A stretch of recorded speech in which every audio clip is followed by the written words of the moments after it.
L'Égypte à la une, merci de vous joindre à nous sur Night TV International. Nous commençons cette nouvelle édition de ce programme par l'appel téléphonique qui a été donc entrepris entre le président Fattah al-Sisi et le Premier ministre britannique Boris Johnson. L'entretien téléphonique a porté sur les relations bilatérales, en particulier le commerce, l'investissement, la coopération en matière de santé et de sécurité, également les efforts de la lutte contre le terrorisme. Ils ont également examiné les derniers développements survenus sur la scène régionale d'intérêt commun, ainsi que les développements concernant le dossier du barrage de la Renaissance. Le président de la République s'est également entretenu par téléphone avec le Premier ministre libyen. Ou le chef du conseil présidentiel libyen, Mohamed El-Menfi. Le président Sisi a présenté ses meilleurs vœux de bonheur et de joie et de prospérité à l'occasion de la fête de Eid al-Adha pour le peuple libyen. Lui a souhaité progrès et prospérité. Pour sa part, M. El-Menfi a remercié le président Fattah al-Sisi pour ce geste fraternel, soulignant la profondeur des relations bilatérales qui lient les deux pays frères à tous les niveaux. Il a exprimé l'appréciation du peuple libyen pour les positions de l'Égypte en tant que pilier principal de la sécurité et la stabilité dans la région du monde arabe.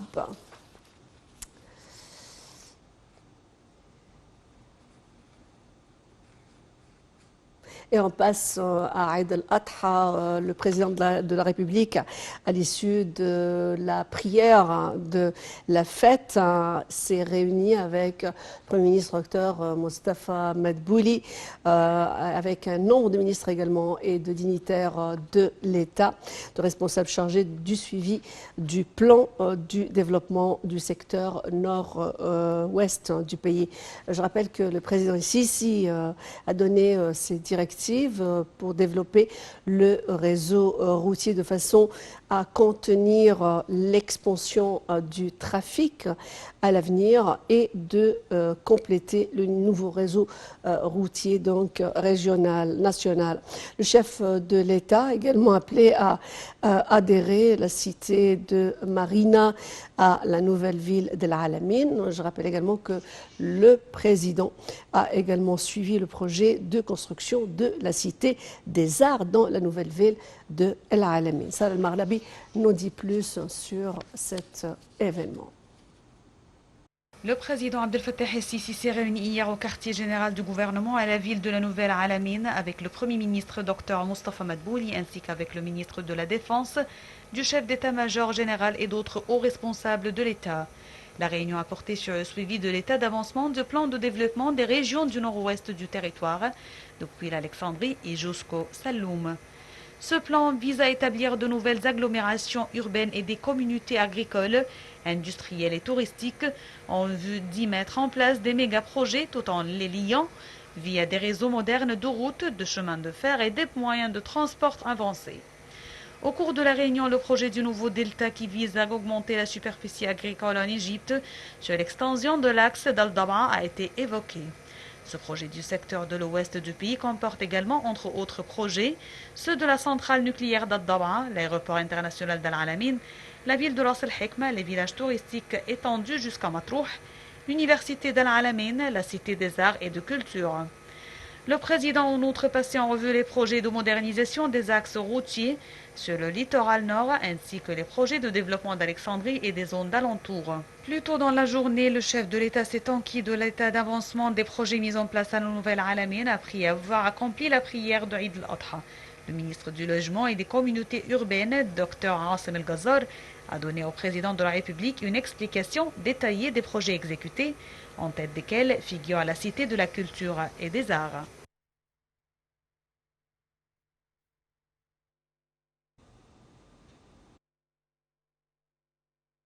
Le président Abdel Fattah el-Sisi a souhaité au peuple égyptien ses meilleurs vœux à l'occasion de Eid al-Adha, le grand Bayram, au peuple égyptien, mais également à toute la nation islamique, implorant Dieu que cette occasion bénie soit porteuse de bien, du bonheur et de la bénédiction à tous, et que la sécurité et la paix règnent en Égypte et dans l'ensemble de la nation arabe. Le chef de l'État a tenu ses propos donc lundi soir dans un tweet sur sa page officielle sur les réseaux sociaux.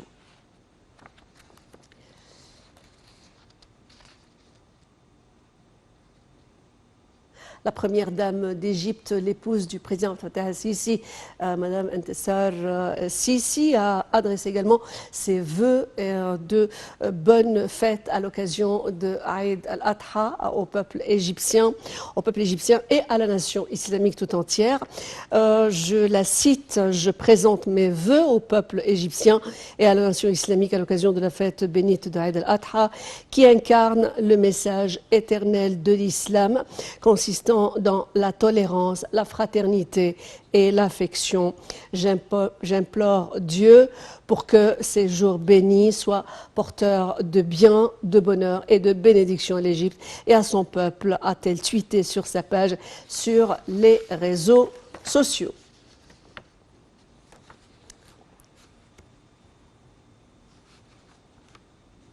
Le président de la République, Abdel Fattah el-Sisi, a échangé également des messages de vœux à l'occasion de cette glorieuse fête de Eid al-Adha. Ses meilleurs vœux avec les dirigeants et les rois des pays arabes et musulmans.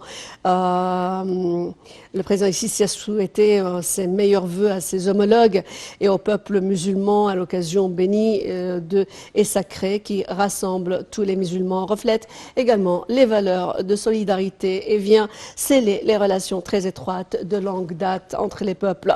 Le chef de l'État a sollicité Dieu que cette occasion soit le début d'une nouvelle ère prospère et d'un avenir reluisant pour tous les peuples et toute la nation musulmane.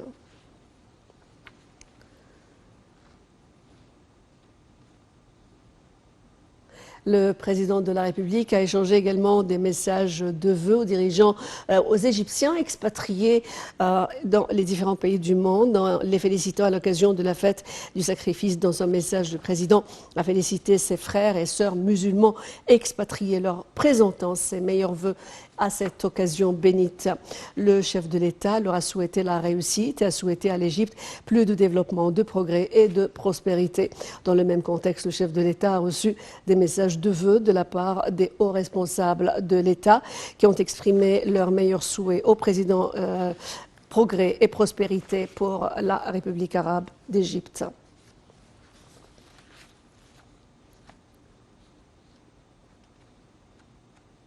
Le président Abdel Fattah el-Sisi a reçu dimanche un appel téléphonique du sultan de Oman, Haytham Ben Tariq, au cours duquel ils ont discuté des derniers développements de plusieurs dossiers régionaux et d'intérêt commun. Au cours de l'entretien téléphonique, les deux leaders ont échangé les félicitations à l'occasion de la fête du sacrifice. Le président Sisi et Ben Tariq ont affirmé qu'ils tenaient à renforcer la coopération bilatérale, notamment en matière d'économie et d'investissement. Ils ont discuté aussi des moyens d'accroître le taux d'échange commercial et de coopération. Les deux leaders se sont aussi convenus de poursuivre les concertations et la coordination en ce qui concerne les questions régionales et internationales. Quant au sultan de Oman, il a souligné que son pays tenait à tirer profit de l'expérience pionnière de l'Égypte en matière de développement. Le président Abdel Fattah el-Sisi a affirmé que la position de l'Égypte était toujours invariable en ce qui concerne le dossier du barrage éthiopien de la Renaissance et la préservation des droits historiques de l'Égypte dans les eaux du Nil.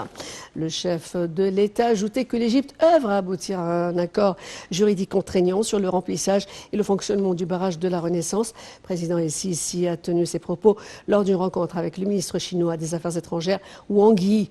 Ce dernier a mis l'accent sur l'intérêt particulier accordé par la Chine à ce dossier crucial, jugeant impératif d'aboutir à un règlement juste au dossier du barrage éthiopien au profit de toutes les parties. Et je rappelle que lors de la rencontre, le président El-Sisi a souligné l'attachement de l'Égypte à renforcer son partenariat stratégique avec la Chine et à tirer profit de l'expertise chinoise. De son côté, le ministre chinois a transmis un message de solidarité du président chinois, affirmant son plein soutien à l'Égypte dans sa lutte contre le terrorisme pour restaurer la paix et la sécurité dans toute la région.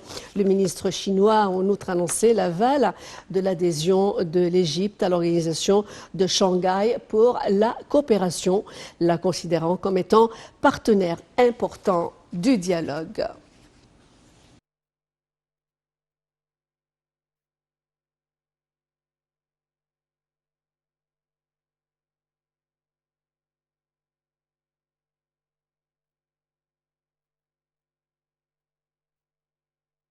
Le ministre des Finances, Mohamed Maït, a déclaré que le projet Vie décente a été financé à 100% par des fonds égyptiens. Selon lui, le fonds est considéré par les Nations Unies comme l'un des meilleurs programmes de développement dans le monde. Le commentaire de Sarah Al-Maghrabi.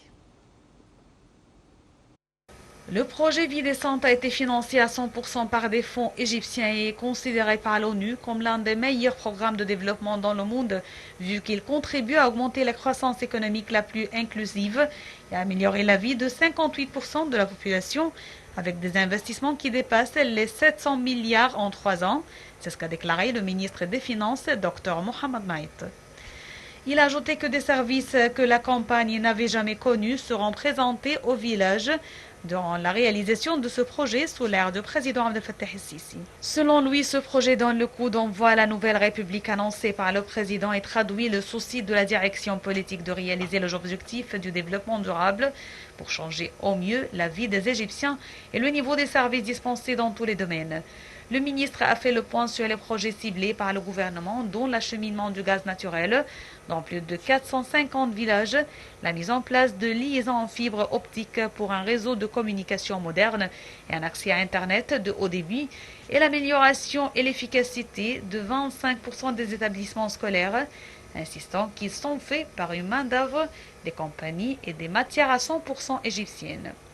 Ce mouvement de développement inédit conduit par le chef d'État a été loué par les institutions internationales et affirmé la politique équilibrée que l'Égypte continue à adopter en riposte à la pandémie sanitaire, en maintenant la marche de l'économie du pays, parallèlement au respect des mesures préventives, a déclaré M. Maït.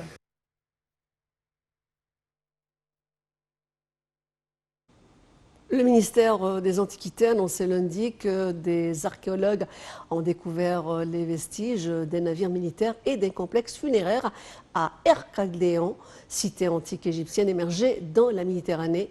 La ville découverte en 2000 a été submergée après une série de tremblements de terre et de grandes marées.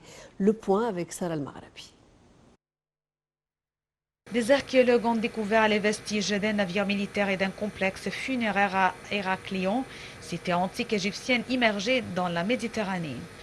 La découverte a été effectuée lors de fouilles sous-marines à Héraclion, qui fut l'un des principaux ports du pays situé à l'embouchure du Nil, jusqu'à ce que Alexandre le Grand fonde la cité d'Alexandrie en 331 avant notre ère. La ville découverte en 2001 a été submergée après une série de tremblements de terre et de grandes marées. Une mission franco-égyptienne a trouvé des débris d'un navire militaire de l'ère ptoléméique et des vestiges d'un complexe funéraire grec datant du IVe siècle avant Jésus-Christ. Ce navire à fond plat, doté de rames, large d'un mât et de voiles, mesurait 25 mètres de long et était utilisé pour la navigation dans le delta du Nil, selon les premières déductions des archéologues. Selon eux, le vaisseau devait s'amarrer au quai de l'ancien temple d'Amon et a dû couler après l'effondrement du bâtiment lors d'un séisme au IIe siècle avant Jésus-Christ. Les chercheurs ont également découvert un complexe funéraire montrant la présence de marchands grecs dans la région durant la basse époque de l'Égypte ancienne. Selon le ministère des Antiquités, les Grecs dominaient alors cette région et ont construit des temples funéraires. Des vestiges de ces temples ont été découverts sous l'eau en excellent état. Ces dernières découvertes montrent la richesse des temples dans cette ville qui repose désormais dans la mer Méditerranée, note le ministère. Des vestiges qui ne s'arrêtent pas de nous étonner avec cette fois-ci des découvertes concernant la période ptolémaïque. Fin de cette nouvelle édition de l'Égypte à la une. Merci de l'avoir suivi encore une fois. Je vous souhaite de passer une excellente fête à l'occasion du Grand Bayram. Merci de nous avoir suivis. Je vous rappelle que l'information continue sur la TV internationale à 13h juste. Les anglophones vont reprendre la relève. À tout de suite.